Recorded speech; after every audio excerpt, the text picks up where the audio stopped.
1464મો શબ્દ પ્રસંગ. પ્રસંગને અંગ્રેજીમાં કહીશું ઓકેશન, જેનો સ્પેલિંગ થાય OCCASION. ઓકેશન મતલબ કે પ્રસંગ. 1465મો શબ્દ પ્રાર્થના. પ્રાર્થનાને અંગ્રેજીમાં કહીશું પ્રેયર, જેનો સ્પેલિંગ થાય છે PRAYER. પ્રેયર મતલબ કે પ્રાર્થના. 1466મો શબ્દ ફટાકડા. ફટાકડાને અંગ્રેજીમાં શું કહેવાય? તો ફટાકડાને અંગ્રેજીમાં કહીશું ફાયરવર્ક્સ, જેનો સ્પેલિંગ થાય છે FIREWORKS. ફાયરવર્ક્સ મતલબ કે ફટાકડા. 1467મો શબ્દ ફુગ્ગો. ફુગ્ગોને અંગ્રેજીમાં કહીશું બલૂન, જેનો સ્પેલિંગ થાય છે BALLON. બલૂન મતલબ કે ફુગ્ગો.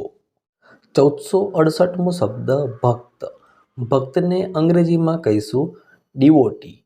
અહીંયા મિત્રો ડબલ ડી લખાઈ ગયો છે, પરંતુ એક જ ડી છે. સ્પેલિંગ થાય DVOTEE. ડિવોટી મતલબ કે ભક્ત.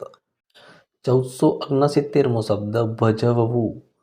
ભજવવુંને અંગ્રેજીમાં કહીશું ટુ એક્ટ, જેનો સ્પેલિંગ થાય છે TO2ACT. એક્ટ, ટુ એક્ટ મતલબ ભજવવું. 1470મો શબ્દ ભેટ. ભેટને અંગ્રેજીમાં કહેવાય પ્રેઝન્ટ, જેનો સ્પેલિંગ થાય છે PRESENT. પ્રેઝન્ટ મતલબ કે ભેટ. 1471મો શબ્દ મજા. મજાને અંગ્રેજીમાં કહેવાય એન્જોયમેન્ટ, જેનો સ્પેલિંગ થાય છે ENJOYMENT. એન્જોયમેન્ટ મતલબ કે મજા. 1472મો શબ્દ મનોરંજન.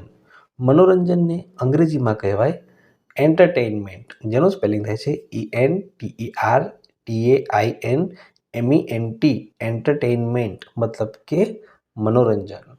1473મો શબ્દ મસ્જિદ.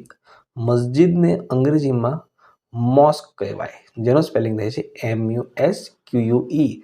મોસ્ક મતલબ કે મસ્જિદ. 1474મો શબ્દ મંડળ. મંડળને અંગ્રેજીમાં ગ્રુપ કહેવાય, જેનો સ્પેલિંગ થાય છે GROUP. ગ્રુપ મતલબ કે મંડળ. 1475મો શબ્દ માણવું. માણવુંને અંગ્રેજીમાં ટુ એન્જોય કહેવાય. ટુ એન્જોયનું સ્પેલિંગ થાય TOTOENJOY. ટુ એન્જોય મતલબ કે માણવું. 1476મો શબ્દ માસિક. માસિકને અંગ્રેજીમાં મંથલી કહેવાય. મંથલીનું સ્પેલિંગ થાય MONTHLY. મંથલી મતલબ કે માસિક. 1477મો શબ્દ મિજબાની. મિજબાનીને અંગ્રેજીમાં પાર્ટી કહેવાય, જેનો સ્પેલિંગ થાય છે PARTY. પાર્ટી મતલબ કે મિજબાની. 1478મો શબ્દ મુલતવી રાખવું. મુલતવી રાખવુંને અંગ્રેજીમાં ટુ પોસ્ટપોન કહેવાય, જેનો સ્પેલિંગ થાય છે TO2POSTPONE. પોસ્ટપોન. ટુ પોસ્ટપોન મતલબ કે મુલતવી રાખવું.